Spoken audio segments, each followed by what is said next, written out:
right, good evening, everyone. Good evening. How's everybody doing this evening? Well. How are you? Very well, thank you. Okay, so we are on lecture number 4. In the first 3 lectures, we've covered the abnormal function of the brain in people with the disease of addiction. We covered the abnormal structural changes that occur in the brains of people with addiction. And most recently, we covered the concept of susceptibility to addiction and the psychology of addiction. This evening, we're going to shift gears again, and we're going to talk about the medical consequences or potential medical consequences of the disease of addiction. Now, addiction is one of the diseases that has the capacity to damage every single organ system in the body. Obviously, we can't cover every organ system in the body, so I typically like to just choose one organ system, and perhaps the organ system that is most familiar and in some ways best demonstrates the capacity of the disease of addiction to do damage is the liver.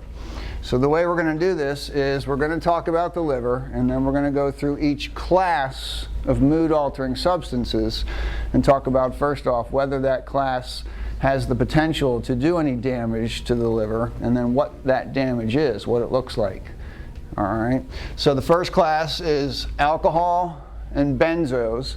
And I lump benzos in with alcohol, benzodiazepines, because they have the same effect in the brain.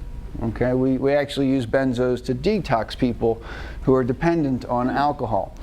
They're not actually structurally related at all. They just have the same effect in the brain. Is there anyone in here who does not know what I mean when I say benzos or benzodiazepines? Okay, so benzodiazepines are a class that are called the sedative hypnotics. They are medicines like Xanax, Ativan, Valium, Klonopin, Ciarex, Librium, okay? And they're the medicines that we use for many different disorders, but we also use them to help detox people who are dependent on alcohol. And they are also one of the substances that is considered to have the potential to create the disease of addiction through habitual ingestion. All right. Second class are the opioids. That includes all of the substances that are directly derived from the opium plant, morphine, codeine, and thebaine. All the derivatives of those 3 substances, and some purely synthetic or purely man-made products that have opiate-like effects. So that includes all the things that people abuse, morphine, heroin, methadone, okay, the substances that are opiates in Percocet and Vicodin, oxycodone and hydrocodone, etc. Stimulants, that refers to things like cocaine, crack, methamphetamine, all the bath salts, those are synthetic amphetamines, all right, they're all in this class. And then lastly, I lump nicotine, the psychoactive component of tobacco, and marijuana into one class, not because they're related, I just don't want 5 classes, not enough room up there, so we'll just lump those together. So let's start out. This is a bit of a rhetorical question. But does alcohol have the capacity or potential to damage the liver? Of course it does. And what do we call that when alcohol damages the liver? Cirrhosis. Cirrhosis. Cirrhosis is correct. But cirrhosis is the chronic damage of the liver. It takes time, quite a bit of time, to develop cirrhosis from alcohol abuse, from excessive alcohol ingestion. But you don't have to chronically abuse alcohol to damage the liver. In fact, you can drink alcohol just once. And if you consume too much, if your blood concentration of alcohol gets too high even once, it damages the liver acutely. What do we call that? Anyone know? Progressive? What is that? Progressively? No, we call this hepatitis. You guys have probably heard that term before because there's a lot of talk about the viral hepatitis. Hepatitis is just a word that means an inflamed liver. Okay? So all you have to do is drink too much alcohol one time and you can get an acute hepatitis. That is a liver that has been damaged by alcohol. We can see that by doing simple tests like blood tests that show elevations in the enzymes, the substances that are in the liver cells, and are released if a liver cell is damaged or destroyed.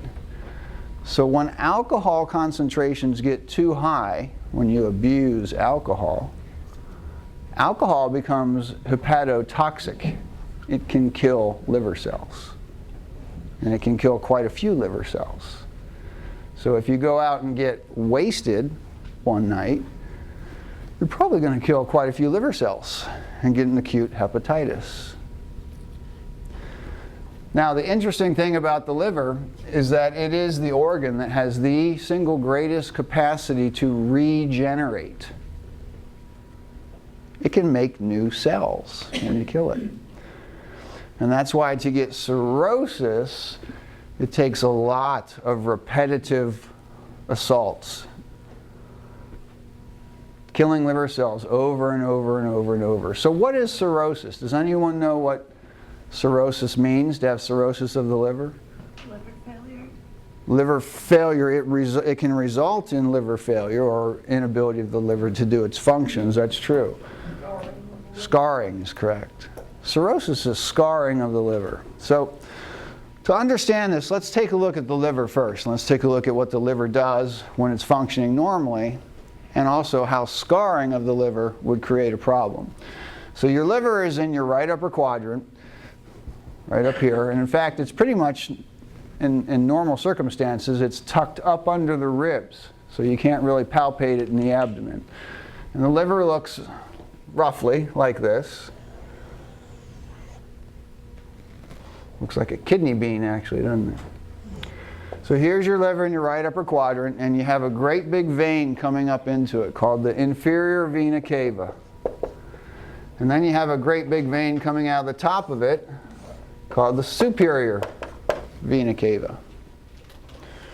And all the blood in the body that's coming back through the venous system gets funneled into this inferior vena cava, and it comes up through the liver. And then the liver does its thing on the blood, and then it comes out of the liver in the superior vena cava.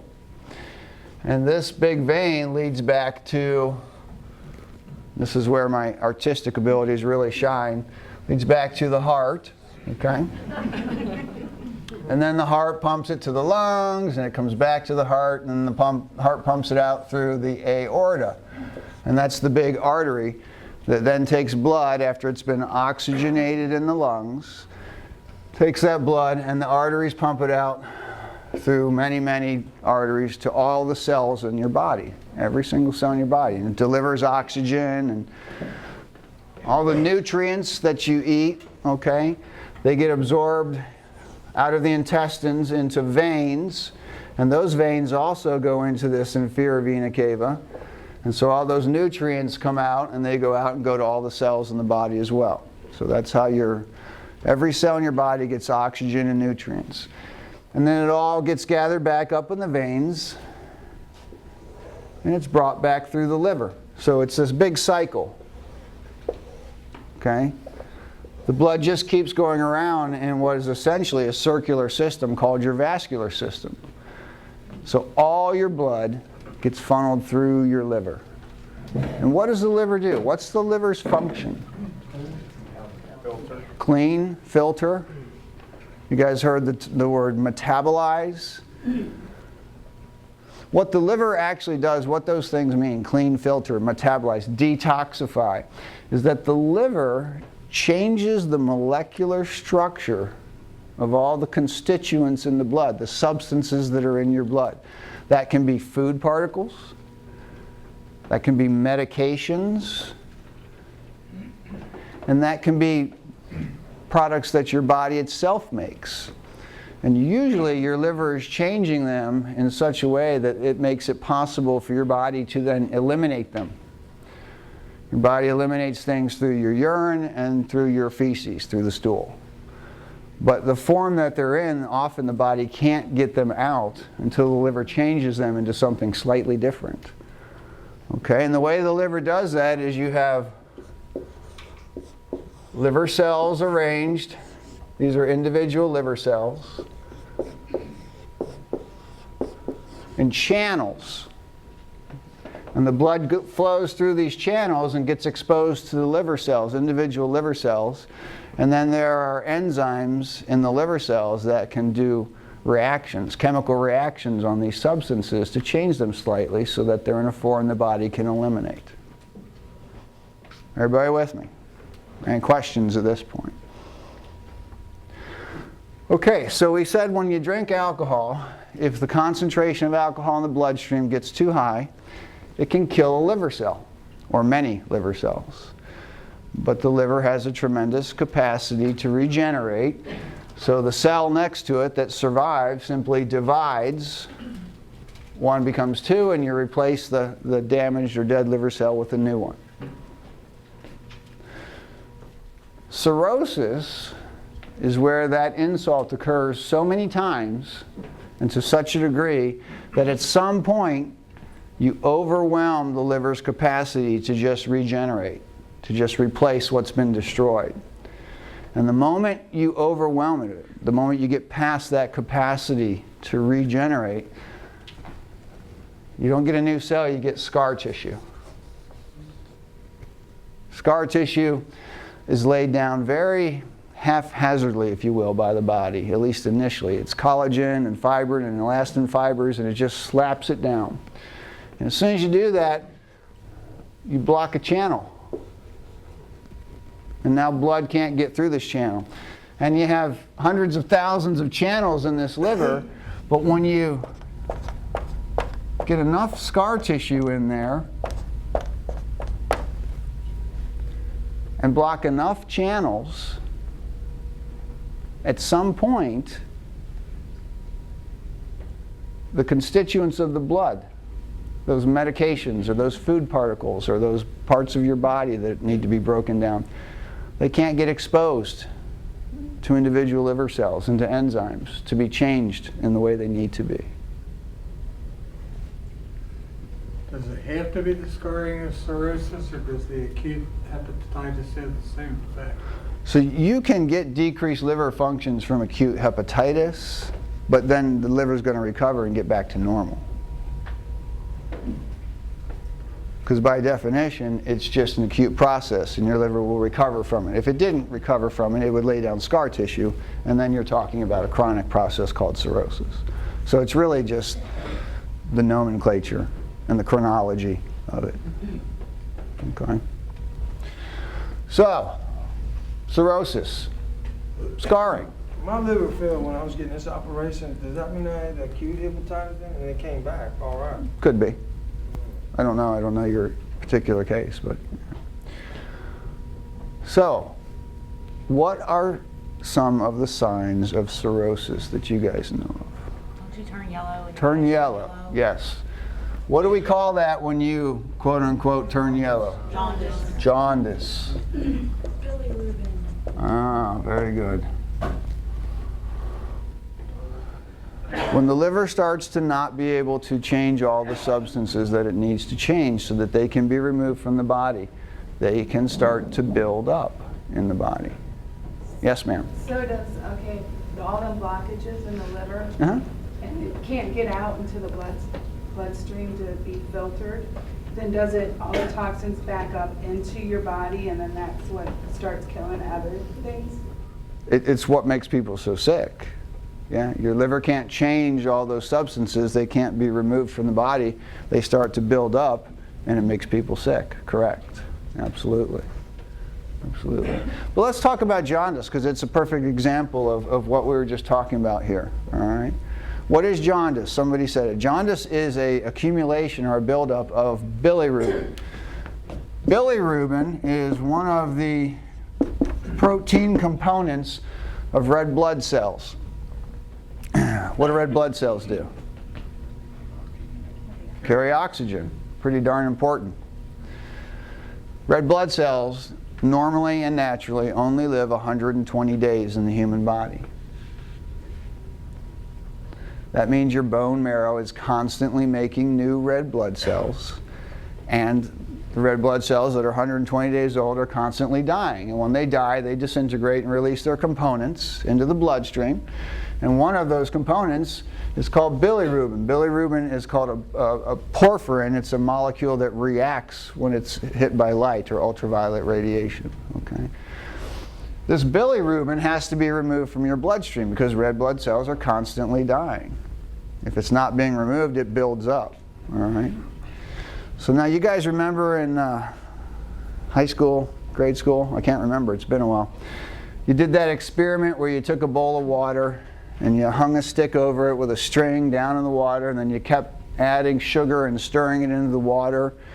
And when you stirred in enough sugar, you eventually found that it started to precipitate onto the string, and you made your rock candy. Okay, that's precipitation. The concentration of the sugar got so high it started to precipitate out of the liquid and accumulate. Well, that's what jaundice is. Jaundice is where there's enough scarring in the liver that the blood can't all get to liver cells and the bilirubin can't all be changed so that it can be removed from the body, and it starts to build up. And when the concentration of bilirubin in the bloodstream gets high enough, it starts to precipitate out. And when it precipitates out into cells.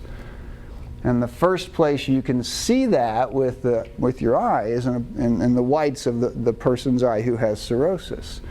And the reason it has that orangey yellowish color is because when it gets to the whites of their eyes, the light hits it and it becomes a colored molecule. It gives it that orangey yellowish color. So that jaundice that you see is a reflection of the fact that the liver, because of excessive scar tissue, is no longer capable of doing its job. That also means that all the other constituents of the blood are starting to build up, as you pointed out. And things like what we consider toxins, if you will, like ammonia, that the body regularly produces but has to be put out of the system, start to build up, and people get sick. Absolutely. What other signs of cirrhosis do you guys know of? Spots. Say that? Spots on your body. Spots. Spots. That is true. That's a reflection of the buildup of certain substances. And you can often get people who have bruising everywhere. They bruise really easily. And that's a reflection of the fact that the liver makes several of the clotting factors, the things that keep your blood from being so thin that you bleed easily. And as the liver gets more and more scar tissue and more damage to cells, it doesn't make those clotting factors. And then people will bleed very easily and get all those bruises all over them. You guys know of any other signs of cirrhosis? I just had a question about why a baby is jaundiced. That's a great question, because it's not due to liver failure. It's not due to cirrhosis. But when babies are born, there's 3 blood supplies for a baby. There's actually the baby's blood supply, there's the blood supply in the cord, and there's blood supply in the placenta. And when babies are born, they often get a massive overload of blood because they get a bunch of the blood out of the cord or placenta. And then they have a massive die-off of red blood cells. And they get way too much bilirubin released out of those dying blood cells. So it's not that the liver doesn't work, it just gets overwhelmed. And that's neonatal jaundice, correct. Because why do they put them in sunlight is the question. Perfect question. Because bilirubin is a porphyrin. It's activated by light. Sunlight will do to bilirubin what the liver is trying to do to bilirubin. It'll change it in a way that it can then be removed from the body. So we take babies and we put them under an ultraviolet light. That changes the bilirubin in a way that then the baby can remove the bilirubin in its bowel movements. So it's a way of helping the liver out. Yeah. Yes, sir. If a person is jaundiced, what kind of light would have that effect? Would it take UV light? Yeah. Just regular light doesn't? It takes UV light. Well, regular light is a type of UV light, though. But there's a spectrum, a particular spectrum, that's the most effective at changing this molecule. That's why we put them under blue lights in the hospitals. Let's get back to other signs of... blood. Huh? Coughing up blood. Coughing up blood. Let's do that last. What's the thing you can see in people with cirrhosis? Your belly swells. Your abdomen increases. Absolutely. This one is remarkable. It's called ascites. This is when cirrhosis is pretty bad, stage 3 or stage 4. Okay, that means there's a lot of scarring in here. Ascites is very visually remarkable. You won't forget it if you see it. And the reason being, yes ma'am? A few years back, I was in another treatment facility with a lady that not only were her eyes yellow, but they were like a neon yellow. Yeah, She as you literally get glowed in the dark. as you get really bad jaundice, as you get bad cirrhosis or more advanced cirrhosis, your skin can be that orangey yellowish, not just the whites of your eyes. Yeah, it can be dramatic. And typically when someone has ascites, they have pretty noticeable jaundice. But ascites, here's what ascites looks like. People who have this degree of liver failure are pretty sick. All right, the toxins in the blood have really built up. They can't eat. They have a lot of nausea and vomiting, and so they become extremely thin. We call it cachectic. And so you'll see them, and they'll be very, very thin everywhere. Look like they're starving almost. And yet they have this great big belly. So it's quite striking. It doesn't fit. You know, they got a great big huge beer belly, and they're very, very cachectic, very thin, and orangey yellowish colored. So it's something you remember when you see it. Is that a water weight? Ascites, that's correct. Ascites is fluid in the abdominal cavity. And here's what causes it. As you get more and more scarring in the liver, at some point you block off so many of these channels that all the blood that's trying to get through can't. And it just starts to back up and build up in this great big vein called the inferior vena cava. And as blood backs up and builds up in that vein, the pressure increases. And as the pressure increases, the walls of that vein start to stretch. And as the walls of that vein stretch, they get thinner and thinner. And at some point, they get thin enough that the liquid portion of blood starts to just ooze right through the walls into the abdominal cavity, because that vein is right down here.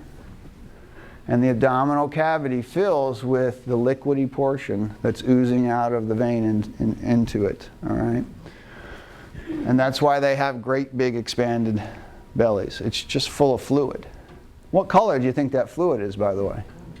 Orangey yellow. Orangey yellow, exactly. It's full of bilirubin. It's full of an accumulation of bilirubin.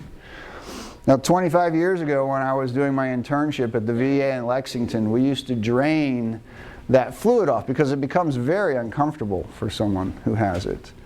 And back then, they used to take these large glass 5-gallon vacuum jugs, so they were vacuum sealed. We'd poke a hole in the abdomen and put the tube into the vacuum thing and just drain out that fluid. And we would often drain 3, 4, sometimes 4 gallons. Okay, you can get a massive amount of fluid. Turns out that puts people in renal failure and they often die. So we don't do that anymore, but we didn't know that back then. But you can really get a lot of fluid build-up there because of what's going on in the liver. Okay, that gets us to the next thing I want to talk about because someone mentioned it.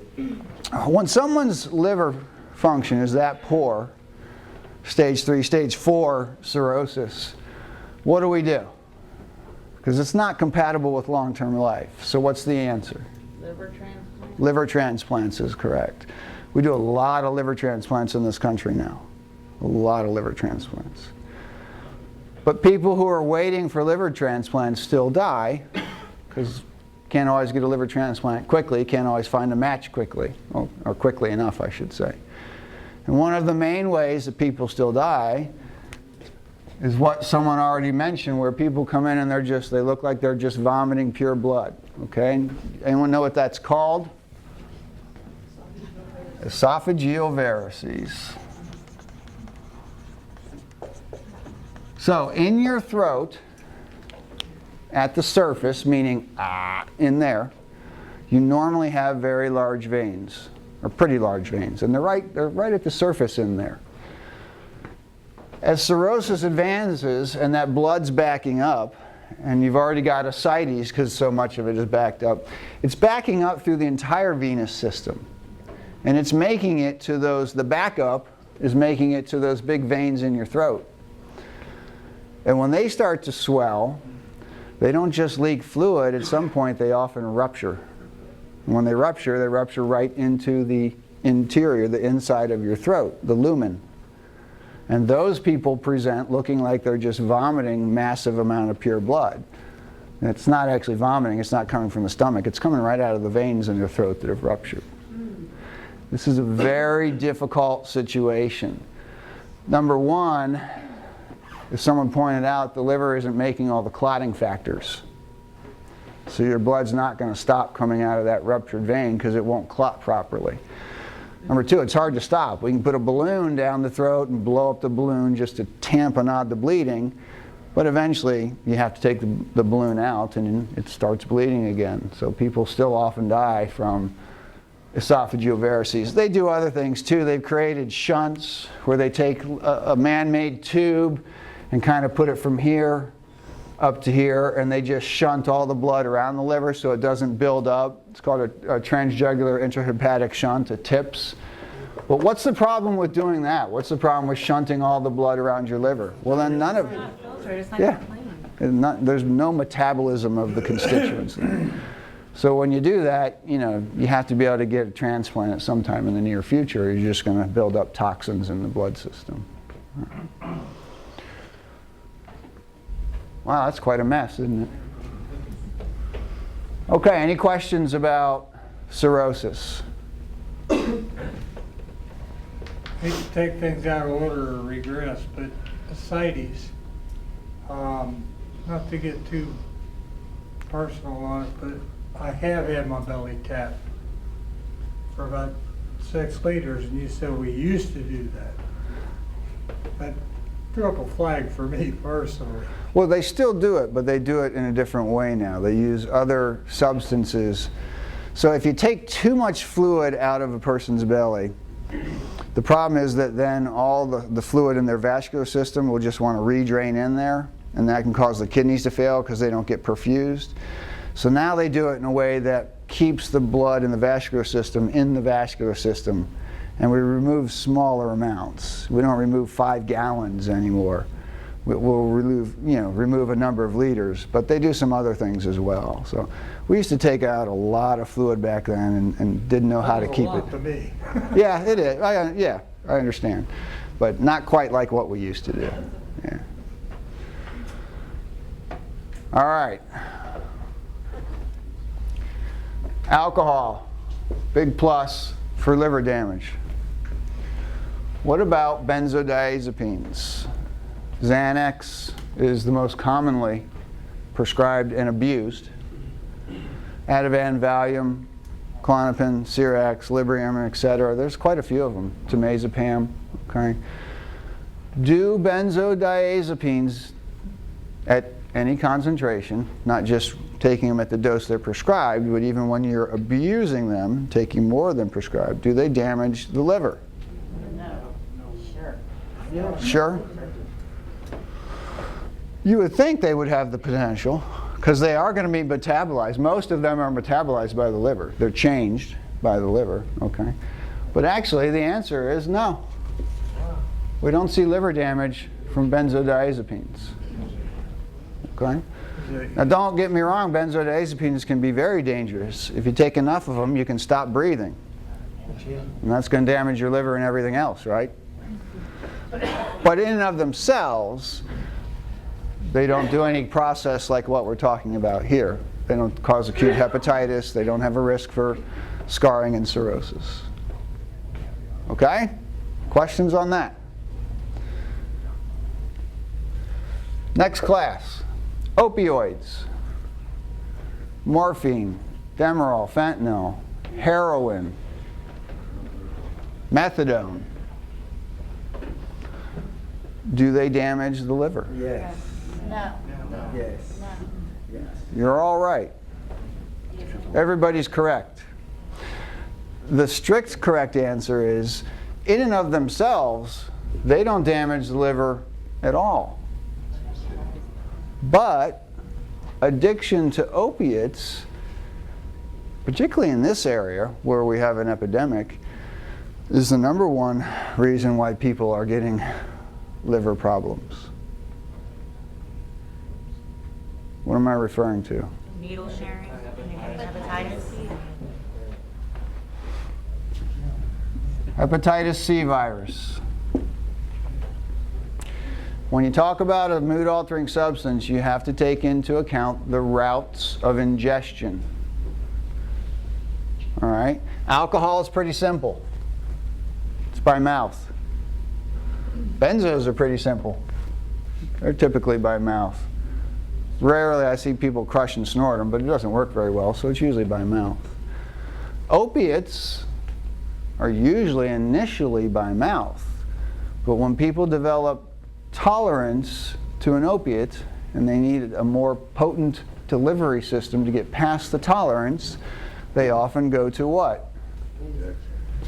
Intravenous injection, IV use. Hepatitis C virus is a virus that only infects the liver. In 85% of people who become infected, it becomes a permanent infection. Chronic, they call it. Now, 15% of people who get infected with this virus clear it. Their immune system eventually overwhelms, destroys the virus, and it's a self-limiting illness. But 85% of people, it becomes a permanent infection. Hepatitis C virus is hard to contract. It's quite different from hepatitis A and hepatitis B. Hepatitis A virus is the virus where I can just shake your hand, and if you've got it, I'll get it, potentially. And then you get really sick for several weeks, and then you get over it and you're done. Everybody gets over hepatitis A. You can get sick, but then it's over. No more worries. There's no end consequence. Okay? And many of you have been immunized against hepatitis A, particularly if you've ever traveled to a third world country where the water isn't quite so safe. You've probably gotten hepatitis A vaccines.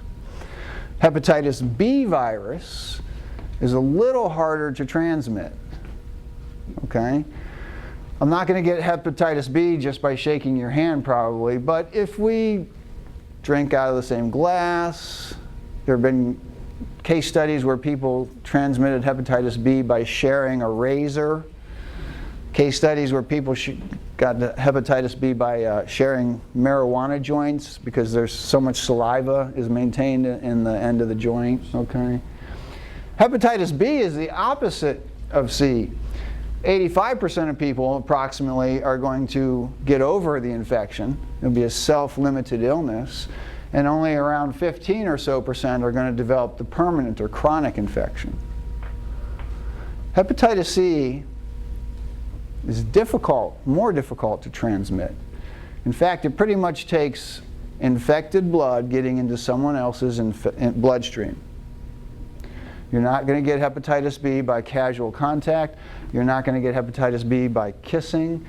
You're probably not going to get hepatitis B even, or hepatitis C, excuse me, even through sexual contact. Hepatitis C is difficult to transmit. You got to get infected blood into your bloodstream. Yes, ma'am. I've just heard like when people snort opiates, if they share like the same straw or whatever, what's the percentage of someone contracting hepatitis C that way? We don't have a percentage because it's pretty rare. Okay, it's pretty rare. Yeah, but let me talk about that. So obviously the number one risk factor for contracting hepatitis C virus is what? Needle sharing, okay? When people go to using their opiates by needle sharing, then you're at a high risk, okay? You get blood in the needle, the next person uses it, that's direct transfer of infected blood into the next person's bloodstream, all right? We have an epidemic of hepatitis C in Claremont County. We have a bad epidemic. It's bad enough that the National Institute for Drug Abuse is probably going to give us some money for some studies to start looking at it and ways to treat it. Almost 40% of the people who come here who have been using needles, who have been injecting their opiates, are testing positive for hepatitis C in this area. Severe epidemic, and we have many people here who are infected with hepatitis C. Hepatitis C is, again, the opposite of A. Everyone who gets A gets sick. Almost everyone. But they get over it. Hepatitis C, most people don't even know they have it. It's essentially asymptomatic. The vast majority won't even get sick at all, and you won't know you have it. So what's the problem? If it doesn't make you sick, what does it matter? You have it for a while, and then your livers and everything starts. Until you have it for a while. So for some percentage of the people, of the 85% who get infected with hepatitis C and develop it as a permanent infection, for some percentage of them, 20 to 30 years after initial infection, they're going to end up with livers that look like this, full-blown cirrhosis. It just happens at an insidious level to where they're not aware of it until it's essentially too late and you've got cirrhosis of the liver. There's also a higher incidence of liver cancer in people who become infected with hepatitis C and develop the chronic infection. So this has to be treated, and treatment until just recently was pretty barbaric. It involved something called interferon. And interferon had to be given as a weekly injection for a year, typically. And each injection made the person very, very sick, to the point where most people who had to do this treatment would go on disability and have to be given antidepressants and such. It was pretty barbaric therapy. There are 7 different serotypes of hepatitis C, and at the end of 1 year, if you took the average outcome for those 7 different serotypes, you'd only have a 50% treatment result. In other words, for only 50% of the people who did this year of barbaric treatment, would it work? And the other 50%, it didn't work. They still had the infection and they were right back where they were. That has all changed. They have developed new regimens, some of which use only pills. It's not a year's worth of pills. It's often 8 or 12 weeks worth of pills. And these pills work in almost everyone. 96 to 98% cure rates. Cure rates. You're done with your hep C infection. Now, they've just been developed. They're not even, some of them aren't even FDA approved yet, although they will get there. And as of now, they're quite expensive. It's about $150,000 worth of pills for 8 weeks. But they're going to, I think they're going to eventually, fairly quickly in the next year or two, be covered by insurance companies. Because $150,000 to treat one case of hep C is a fraction of the cost that it takes to do one liver transplant in someone whose hep C goes to end-stage cirrhosis. And if your hep C goes to end-stage cirrhosis, when you get a new liver, the new liver universally becomes reinfected with hep C. So you just start the cycle over. Okay. Yes, ma'am. So why, okay, how about, not really why, but do they not test for hep C like when they do your physical, like your yearly checkups, or every 5 years when you get your blood work done? Is it just not a popular test that they do, and that's why they're not catching it until it's 20 and 30 years down the road in people? It's not a routine test, that's correct. So if you just go into your regular doctor's office and the doctor doesn't know that you have any risk factors, because remember, normal activities and normal exposures and normal interactions with other human beings don't put you at risk for hep C. So if you don't tell your doctor that you have risk factors, i.e. you've been sharing needles, okay? Snorting instruments is a slight risk. It's not a big one, but there's some documented cases of transmission.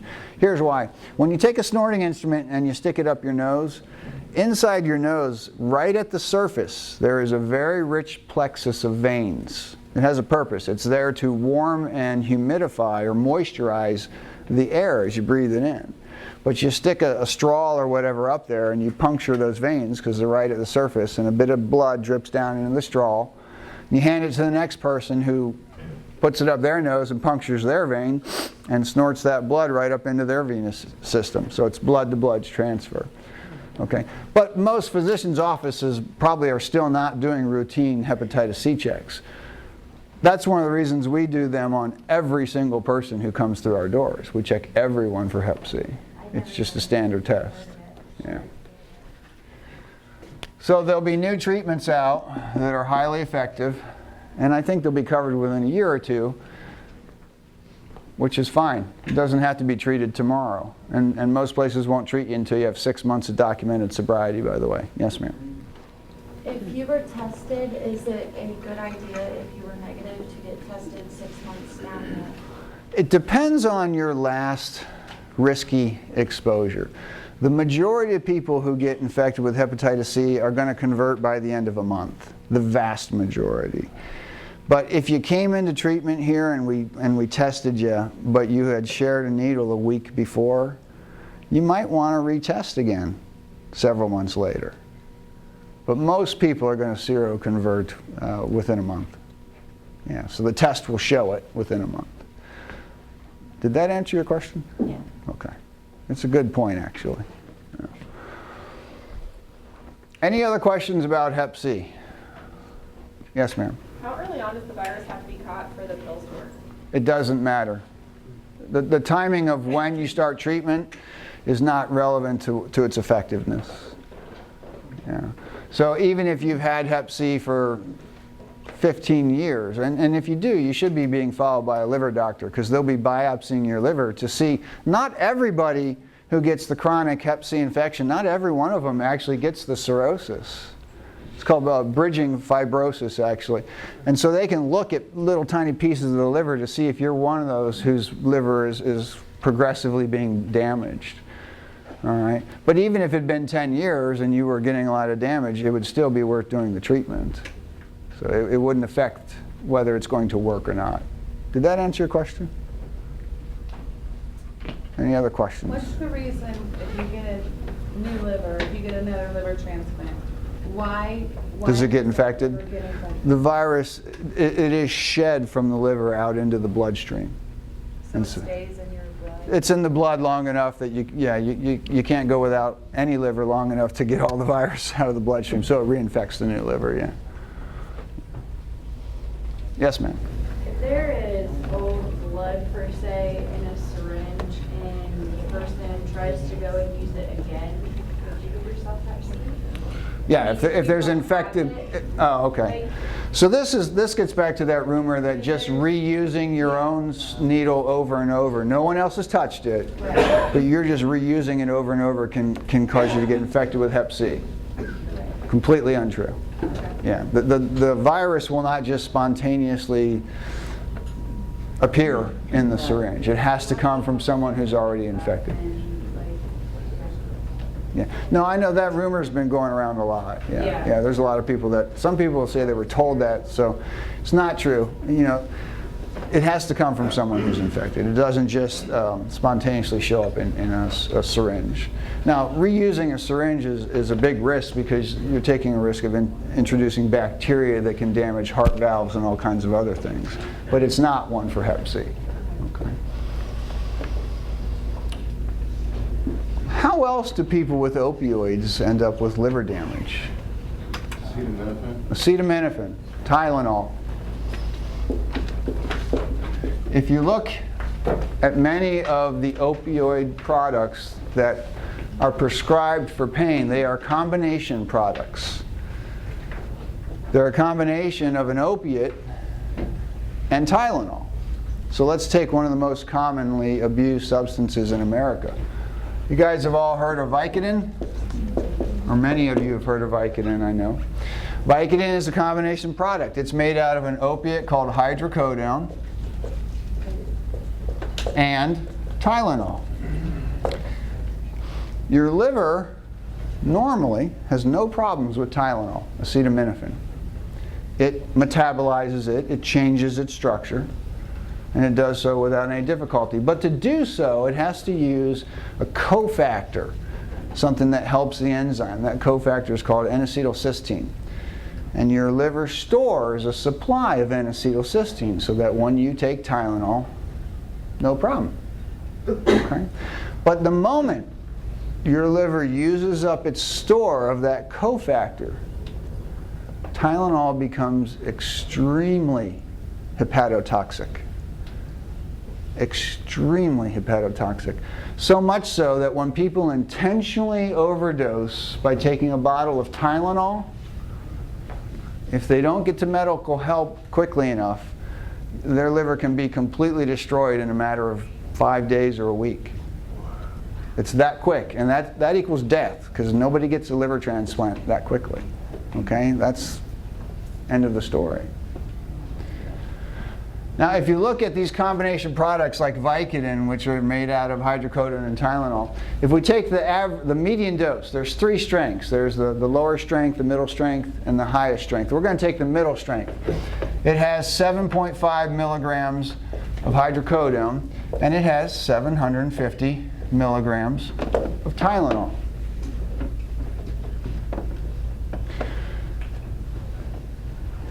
What I've read in the literature is that the liver is pretty safe for most people, up to a dose of about 45,000 milligrams of Tylenol. You're not at risk of causing acute liver failure unless you kind of approach that kind of a dose, all right? But for people with addiction, we got hands up there. Yeah, go ahead. I was just wondering, because when I've had to take like a lot of Tylenol, or I have in the past, I'd get really, really sick. Like Vicodin make me really, really sick. Is that? That could be the Vicodin, though. That could be, or excuse me, that could be the hydrocodone, the opiate. Because opiates, when you take enough of them, will make people very nauseated and vomit and all of that. Yeah. But let's look at this. So in a normal dose of Vicodin, if you take 2 of them 3 times a day, and that's the max you're supposed to take, all right, you're well below the dangerous range for Tylenol. You have no real risk of damaging your liver, okay? But remember, we're talking about addiction here. And in addiction, people have to up their dose to get past the tolerance if they want to get the effect they're looking for, the euphoria, right? I have had clients come in who are taking 60 Vicodin a day. So that means they were taking 60 times 750 milligrams of Tylenol, which, by the way, equals what?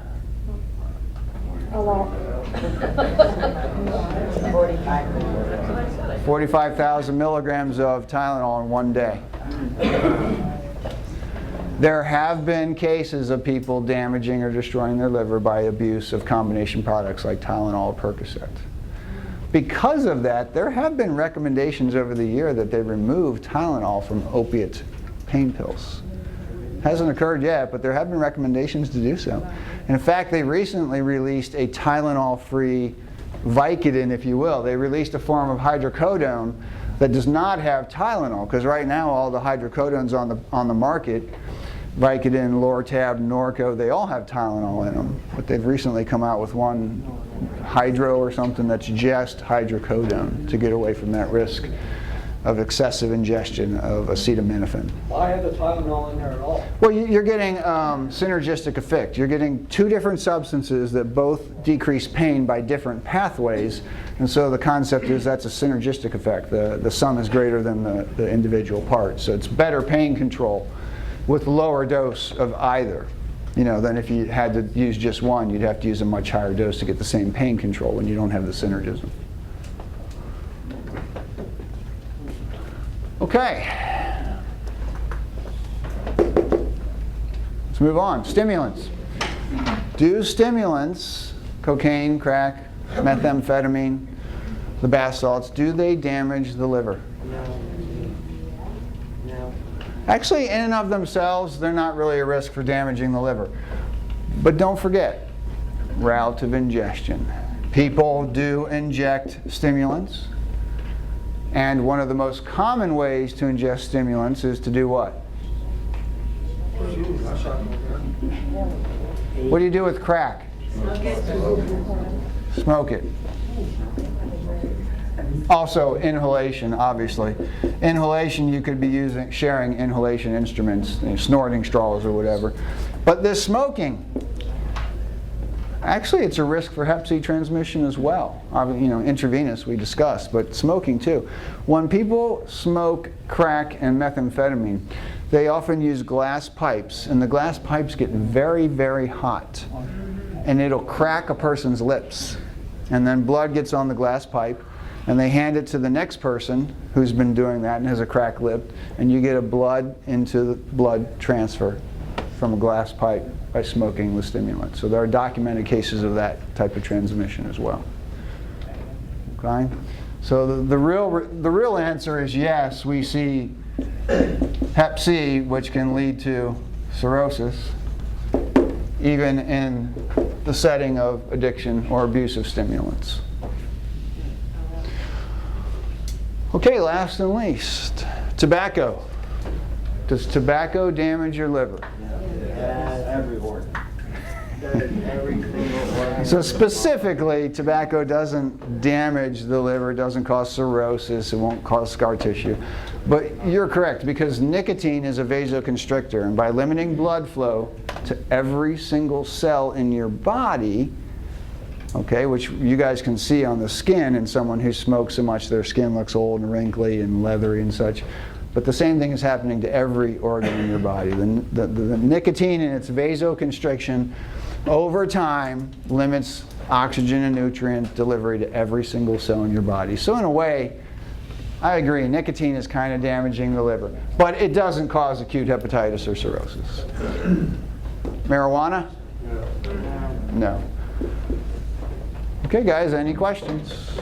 Yes, sir. What's the worst one on your liver? There isn't a worst. For me, there's a what's the most common. And the real concern right now across the country is the opioid abuse epidemic, and then needle sharing, and this epidemic of hep C. Hep C used to be so rare we didn't even know what it was. We used to call it non-A, non-B. We just didn't see it enough to know what it was. And now there's an estimated 4 to 5 million people in America that are currently infected with hep C. So that's the concern. I wouldn't say one is worse than the other, though. Yeah. Is that what we're talking about gun use? Yes, that's one of the reasons we do needle exchange programs. That and HIV, right. Okay, we went a little bit over, but I appreciate your patience. So thank you, everyone. Take a break.